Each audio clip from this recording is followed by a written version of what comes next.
बिस्मिल्लाहिर्रहमानिर्रहीम। अस्सलामु अलैकुम डियर स्टूडेंट्स। तो आज के इस वीडियो लेक्चर में हम सीखेंगे सिंपल पेंडुलम। सिंपल पेंडुलम क्या होता है? सबसे पहले आपको बुक में डिफिनीशन दी गई है, an idealized model. Simple pendulum एक मॉडल होता है। मॉडल इस तरह है कि इस के ज़रिए से हम सिंपल हार्मोनिक मोशन को स्टडी करते हैं। सिंपल हार्मोनिक मोशन के टाइम पीरियड, उसकी फ्रीक्वेंसी, उसके और कैरेक्टरिस्टिक्स को हम स्टडी करते हैं। तो ये एक मॉडल है, आइडियलाइज्ड मॉडल है। कॉन्जेस्टिंग ऑफ अ पॉइंट मास, ये कॉन्जेस्ट करता है, किन किन चीज़ों पर कॉन्जेस्ट करता है? तो उसमें से एक है पॉइंट मास। ये आपको दिखाई दे रहा है, ये है बेसिकली पॉइंट मास। ये जो पॉइंट मास है ये सस्पेंडेड होगा, suspended by a weightless inextensible string. ये ऐसे स्ट्रिंग से सस्पेंडेड होगा जो कि ये जो स्ट्रिंग है ये वेटलेस होगी, हल्की होगी, वज़न इसकी बहुत ही कम होगी और इनएक्सटेंडिबल होगी। इनएक्सटेंडिबल का मतलब ये है कि जब हम इसके साथ इस मास को अटैच करते हैं तो आफ्टर अटैचिंग द मास इसकी जो लेंथ है उसमें इंक्रीज़ नहीं आती है, एक्सटेंड नहीं होती है, इनएक्सटेंडिबल है। फ्रॉम अ फिक्स्ड फ्रैक्शनलेस सपोर्ट, और इसे हम सस्पेंड कर देते हैं एक हॉरिजेंटल सपोर्ट से जो कि फ्रैक्शनलेस होती है, उसकी फ्रैक्शन नहीं होती है। तो ऐसे मॉडल को हम नाम देते हैं सिंपल पेंडुलम का। अब ये जो सिंपल पेंडुलम जिसकी हमने डिफिनीशन पढ़ी, ये आइडियल सिंपल पेंडुलम है। और इस आइडियल सिंपल पेंडुलम को कौन सी फोर्स ड्राइव करती है, कौन सी फोर्स इसे मूव करती है? तो वो है basically force of gravity. Force of gravity इसको मूव करवाती है। और ये अब हम थोड़ी देर बाद पढ़ेंगे कि ये बेसिकली फोर्स ऑफ ग्रेविटी की वजह से इसकी जो वेट है W = mg, तो उस वेट का वर्टिकल कंपोनेंट इस मोशन के लिए रिस्पॉन्सिबल है। Vertical component of the weight, यही वो बेसिक फोर्स है जो कि सिंपल पेंडुलम को ड्राइव करवाता है। इसके बाद बुक में आपको दी गई है कि रियल पेंडुलम को हम सिंपल पेंडुलम के अप्रोक्सीमेट कब करवा सकते हैं। ये अप्रोक्सीमेशन हम तब ही कर सकते हैं जब ये तीनों कंडीशन सेटिस्फाई हो जाए। सही हो गई बात? आपको बुक में कंडीशंस दी गई है, उनमें से फर्स्ट कंडीशन ये है, Bob is small compared with the length. First condition ये है, आप देख रहे हैं कि ये जो बॉब है इसकी साइज़ स्ट्रिंग के साइज़ से बहुत ही स्मॉल है, इसकी साइज़ स्मॉल है। ये फर्स्ट कंडीशन है। Second condition, mass of string is much less than the bobs mass. Second condition ये है कि ये जो स्ट्रिंग है इसकी मास बहुत ही कम है। जैसा कि हमने डिफिनीशन में पढ़ा, ये वेटलेस है, इसकी वेट बहुत ही कम है, इसकी मास बहुत ही कम है। और थर्ड कंडीशन ये है, cord remains straight doesn't stretch. Third condition ये है कि ये जो कॉर्ड, ये जो स्ट्रिंग लगी हुई है ये स्ट्रेच नहीं होगी। जैसा कि हमने डिफिनीशन में ये भी पढ़ा कि ये इनएक्सटेंडिबल है। सही हो गई बात? तो जब किसी भी रियल पेंडुलम में ये कंडीशंस पाई जाए तो उस रियल पेंडुलम को हम नाम दे सकते हैं सिंपल पेंडुलम का।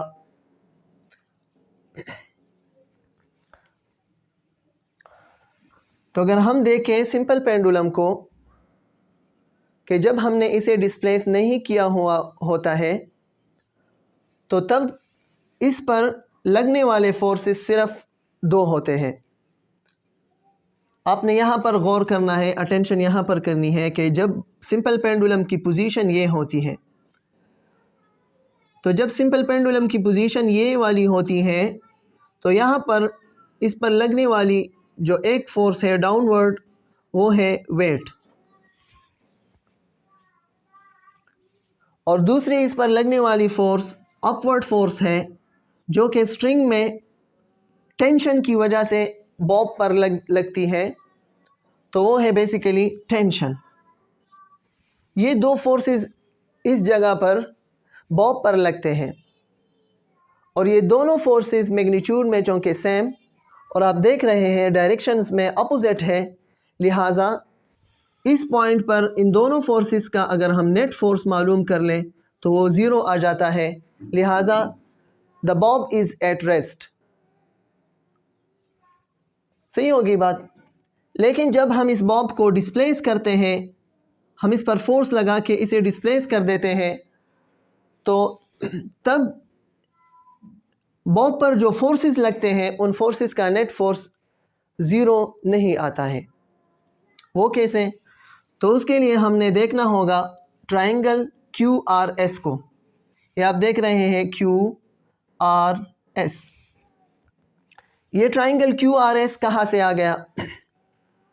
ये ट्राइंगल QRS बेसिकली हमने जब वेट को डिस्प्लेस किया, बॉब को जब हमने डिस्प्लेस कर दिया, तो उस वक्त बॉब की जो वेट है, ये आप देख रहे हैं, ये बॉब की वेट है। ये वाला जो लाइन आपको दिखाई दे रहा है ये बेसिकली वही वेट का फोर्स है जो कि डाउनवर्ड एक्शन कर रहा है, डाउनवर्ड। तो इस वेट को हम रिजॉल्व करते हैं इसके कंपोनेंट्स में। क्यों रिजॉल्व करते हैं? इसलिए रिजॉल्व करते हैं कि इस वक्त में जो वेट है और टेंशन है वो दोनों बिल्कुल एक दूसरे के अपोजिट नहीं हो रहे हैं, नहीं एक्शन कर रहे हैं, लिहाजा हम वेट को रिजॉल्व कर देते हैं। ये आप देख रहे हैं वेट अब इस तरह है और टेंशन इस तरह है, तो अब हम वेट को रिजॉल्व कर देते हैं इसके कंपोनेंट्स में जो कि वर्टिकल और हॉरिजेंटल कंपोनेंट होते हैं, जैसा कि आपने क्लास 9 में पढ़ा हुआ है रिजोल्यूशन ऑफ अ वेक्टर में। तो अब हम इस वेट वेक्टर को रिजॉल्व कर देते हैं। ये आप देख रहे हैं ये इसका हॉरिजेंटल कंपोनेंट आ रहा है जबकि ये इसका वर्टिकल कंपोनेंट आ रहा है। इसी ट्राइंगल को मैं यहाँ पर ड्रा कर देता हूँ। तो ये आपने पढ़ा हुआ है क्लास 9 में कि थीटा का जो अपोजिट वाला साइड होता है उसे हम नाम देते हैं परपेंडिकुलर का, और 90 डिग्री एंगल का जो अपोजिट वाला साइड होता है उसे हम नाम देते हैं हाइपोटेन्यूज का, और जो रिमेनिंग होता है उसे हम नाम देते हैं बेस का। तो यहाँ पर आप देख रहे हैं चूँकि ये दोनों कंपोनेंट्स हैं, ये एक कंपोनेंट है और ये दूसरा कंपोनेंट है, और जब हम किसी वेक्टर को रिजॉल्व करते हैं तो उसके जो कंपोनेंट्स आते हैं वो एक दूसरे के साथ परपेंडिकुलर होते हैं, यानी एक दूसरे के साथ 90 डिग्री का एंगल बनाते हैं। लिहाजा ये वाला जो एंगल है ये 90 डिग्री का एंगल है, तो इसलिए इसका जो अपोजिट वाला साइड है ये हाइपोटेन्यूज है, और ये वाला जो एंगल है ये थीटा एंगल है। यहाँ पर आप देख रहे हैं ना, जैसा कि यहाँ पर एंगल थीटा बन रहा है तो इसी तरह यहाँ पर भी एंगल थीटा बन रहा है। तो इस एंगल थीटा के अपोजिट का जो साइड है ये परपेंडिकुलर है, और परपेंडिकुलर में जो कंपोनेंट आता है वो वर्टिकल कंपोनेंट होता है, लिहाजा इसे हमने नाम दिया इस कंपोनेंट को, ये जो आपको दिखाई दे रहा है mg sin थीटा, और ये वाला जो कंपोनेंट आपको दिखाई दे रहा है इसे हमने नाम दे दिया mg cos थीटा, क्योंकि ये हॉरिजेंटल कंपोनेंट है और ये वाला वर्टिकल कंपोनेंट बन रहा है यहाँ पर। तो इस ट्राइंगल में हमने ये किया कि वेट को रिजॉल्व कर दिया है हमने वर्टिकल और हॉरिजेंटल कंपोनेंट्स में। अब यहाँ पर अगर आप गौर से देख लें तो ये वाला जो हॉरिजेंटल कंपोनेंट है ये बेसिकली टेंशन के साथ कैंसल आउट हो रहा है। क्यों कैंसल आउट हो रहा है? क्योंकि ये दोनों अपोजिट डायरेक्शंस में है। तो यहाँ पर मैंने आपके लिए लिखा हुआ है कि जो हॉरिजेंटल कंपोनेंट है mg cos थीटा वो बेसिकली टेंशन के इक्वल है, और चूँकि डायरेक्शंस दोनों के ऑपोजिट है लिहाजा हम mg cos थीटा के साथ माइनस लिखेंगे। ये हमने वेक्टर्स में पढ़ा हुआ है कि जोन सा वेक्टर भी डाउनवर्ड पॉइंट करता है उसके साथ हम साइन लगाते हैं नेगेटिव का, और जोन सा वेक्टर अपवर्ड पॉइंट करता है उसे हम उसके लिए हम साइन यूज़ करते हैं पॉजिटिव का। तो इसका अगर हम नेट फोर्स फाइंड कर लें, ये आप देख रहे हैं टेंशन मैंने पॉजिटिव लिया हुआ है, WX, ये जो WX है mg cos थीटा इसे मैंने नेगेटिव लिया हुआ है क्योंकि ये डाउनवर्ड पॉइंटिंग कर रहा है, तो इसका नेट फोर्स 0 आ जाता है। लिहाजा ये जो mg cos थीटा है इसका कंट्रीब्यूशन सिंपल पेंडुलम के मूवमेंट में कोई भी नहीं है, ये कोई कंट्रीब्यूट नहीं कर रहा है, इसकी पार्टिसिपेशन मूवमेंट में नहीं है, ये कैंसल आउट हो गया। बाकी जो रह गया है वो है mg sin थीटा, और बेसिकली यही वो कंपोनेंट है जो कि मैंने यहाँ पर भी आपको बताया कि वर्टिकल कंपोनेंट, ये वो वर्टिकल कंपोनेंट है mg sin थीटा जो कि सिंपल पेंडुलम को मूव करवा रहा है। तो ये mg sin theta restoring force simple pendulum को प्रोवाइड करता है। रिस्टोरिंग फोर्स के बारे में हमने प्रीवियस लेक्चर में पढ़ा था, ये वो फोर्स होता है जो कि बॉडी को इक्विलिब्रियम पोजीशन की तरफ लाता है। The restoring force is only provided by mg sin theta. Therefore, we can say that restoring force is equal to minus mg sin theta. Minus का साइन इसीलिए हमने लगाया है क्योंकि इसकी डायरेक्शन इक्विलिब्रियम पोजीशन की तरफ है। ये जो रिस्टोरिंग फोर्स लग रही है बॉडी को रिस्टोर कर रही है, इक्विलिब्रियम पोजीशन की तरफ ला रही है, तो इसकी डायरेक्शन चूँकि डिस्प्लेसमेंट से अपोजिट है लिहाजा इसी वजह से हम यहाँ पर माइनस साइन लगाते हैं। तो ये जो रिस्टोरिंग फोर्स है ये vertical component mg sin theta provide करती है, इसीलिए हम इसको इक्वल कर देते हैं माइनस mg sin थीटा के। आपने इस इक्वेशन को नाम दे देना है इक्वेशन नंबर 1, क्योंकि हम इसे फर्दर सॉल्व करते हैं इसमें हम इस साइन थीटा की वैल्यू को ज़रा चेंज कर देते हैं। वो किस तरह? वो हम इस तरह करते हैं कि फॉर स्मॉल एंगल, जब ये वाला जो एंगल है ये स्मॉल हो, ये आपने याद रखना है, ये सिंपल पेंडुलम में कंडीशन भी है कि हमने थीटा को स्मॉल लेना है, और जब ये थीटा स्मॉल होगा तो फिर यहाँ पर जो आर्क लेंथ है s और जो डिस्प्लेसमेंट है x, ये दोनों फिर तकरीबन नियरली इक्वल होंगे। तो हम कह सकते हैं कि then s is equal to x, और जब ये भी सेटिस्फाई हो जाए तो हम ट्राइंगल OPQ से कह सकते हैं साइन थीटा के बारे में कि ये इक्वल हो जाएगा x डिवाइड बाय l के। साइन के बारे में आपने याद किया हुआ होगा, some people have sine theta is equal to perpendicular divide by hypotenuse. तो अगर आप देख लें परपेंडिकुलर यहाँ पर x है और हाइपोटेन्यूज l आ रहा है, तो इसीलिए मैंने यहाँ पर लिखा हुआ है x डिवाइड बाय l। तो ट्राइंगल OPQ ट्राइंगल में इस थीटा का अगर हम साइन लेते हैं तो वो इक्वल आ जाता है x डिवाइड बाय l के। और ये जो ट्राइंगल OPQ है, ये वाला ट्राइंगल और ट्राइंगल QRS, ये दोनों ट्राइंगल सिमिलर ट्राइंगल्स हैं। यानी असल में बात तो हम कर रहे हैं ट्राइंगल QRS में, लेकिन अब यहाँ पर हमने इस थीटा का साइन लिया, तो इस थीटा का साइन लेना या इस थीटा का साइन लेना, दोनों का साइन लेना एक ही बात है। सही हो गई बात? कुमुंग दे थीटा साइन वाकलू को दे थीटा साइन वाकलू, सही ना? यो खबर है ना। Sine of theta is equal to x divide by l दाबती राजी खा नो उस दा कम साइन थीटा चिदलता इक्वेशन नंबर 1 क्यों sine theta mg sine theta मुंग बदा रिप्लेस को वली द साइन थीटा वैल्यू खुद मुसर रागला x डिवाइड बाय l, सही दा साइन थीटा दा x divide by l value बमुंग रावा खुद दलते वे पुट को